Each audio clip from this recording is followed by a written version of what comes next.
Hello everyone, this is Rachel and I'm here with the Crafty Mavens Getaway.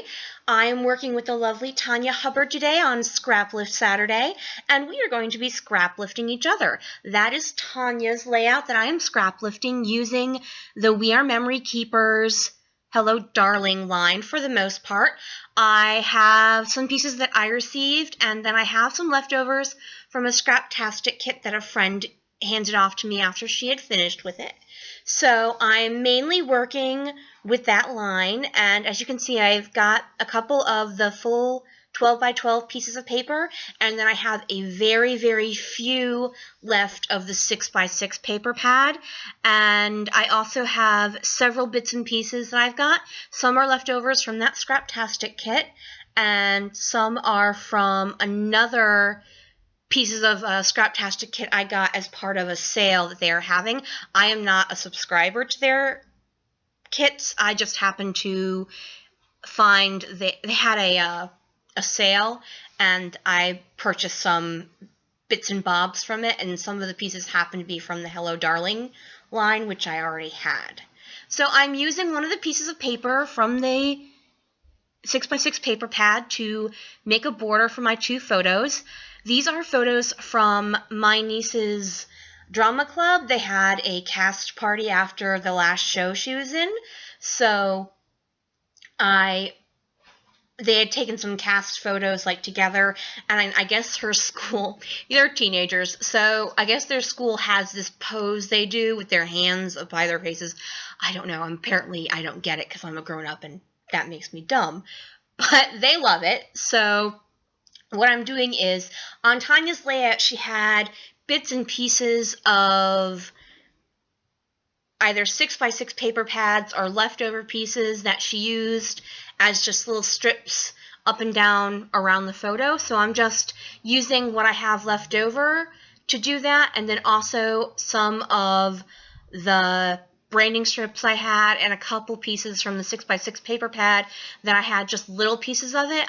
So I'm using this bold green and white stripe as my background paper, and then I'm going to use two branding strips, one on the top and one on the bottom, and I'm trying to decide if I want the pink or I want the brown, and I decide I really do want the pink, even though I don't really have a huge amount of pink. I hadn't originally planned to use a huge amount of pink, but I went ahead and ended up using it. So that's a piece from the 6 by 6 paper pad, and then this is a whole bunch of strips I'd cut off from the 6 by 6 paper pad, and I'm just going ahead and trying to lay those down in a similar fashion to what Tanya had, but it's not the exact same. I didn't have the exact thing she was using, obviously, and that's the great thing about a scraplift, is you don't necessarily have to be exact, because what you might have might not be what the person you're scraplifting had, so you can be as on point or as abstract as you need to be depending on what you have to use. So you can scraplift a section, you can scraplift an idea of something, and even though in this case I'm actually going pretty literal, which is actually very unusual for me, but I just really liked her sketch. I really liked her layout, so I decided to follow it pretty much as I could.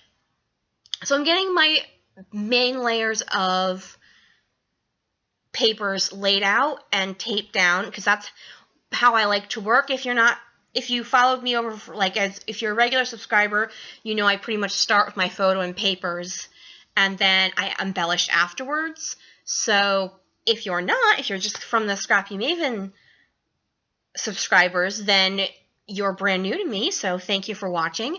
And as I said, I usually start by getting my main section of papers and photos laid down, and then I add to it with embellishments. Now, I'm cutting this little worded item out, but I'm not going to use the words. I really just want that little bit of dark at the top with it has the little pieces of bright colors, but it's got that black, because I wanted to add this chevron-y type piece, and it has those dark pieces in it, and I didn't just want that to be the only thing I had dark pieces of in the whole layout.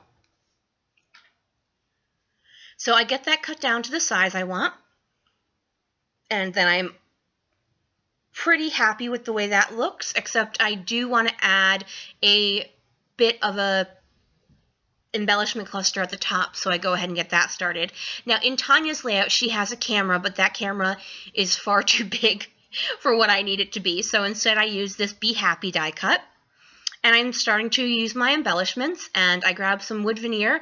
These stars are from Studio Calico, and then the acrylic bird that's at the bottom right now, that came in what I bought from Scraptastic as part of the sale they had.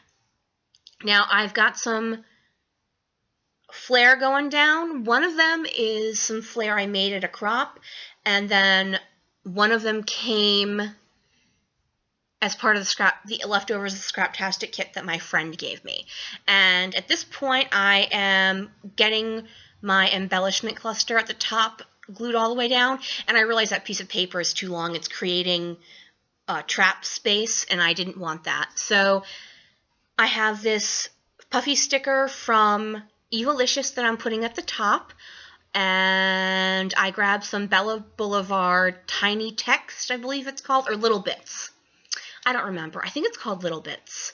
And I'm going to put some words down. I'm really into these tiny text things right now. The little word stickers that Bella Boulevard puts out, and Tim Holtz, and Studio Calico, and everything. I started using them about 2 months ago. I never used them really before. I was like, oh, no, that's okay. I don't really like that. And all of a sudden, I'm using it on every single layout I'm making lately. So I think it's funny how our tastes change and how stuff we never thought we would use all of a sudden just becomes on every single layout we do. So I've got this big die cut with the flowers in the vase, and I go ahead and add that as my main embellishment holder on the left-hand side over there, and then my title's going to go down afterwards. But these are puffy stickers from, I think it's called 7 Paper or Paper 7. It's the newer line from Studio Calico. I think it actually goes with their dog and cat stuff, but they're just stars and hearts and ampersands and circles. So I don't mind using it on just my everyday layouts. And I have to say, they're super colorful and very saturated with color, which is really nice. So I go ahead and get that acrylic bird put down, and the next thing I'm going to do is tuck some more die cuts in and about the layout, just seeing what works and what doesn't work. And I wind up with that there, and I realize I never taped that down. I just kind of tucked it in. So I had a awkward joining of 2 papers up at the top, so I really wanted to just put something there to cover that up. And I used that 2015 sticker from L Studio. And I actually pulled, if you look over to the left, there's some circular pink number 15. But what I'm actually doing, I use that sticker instead.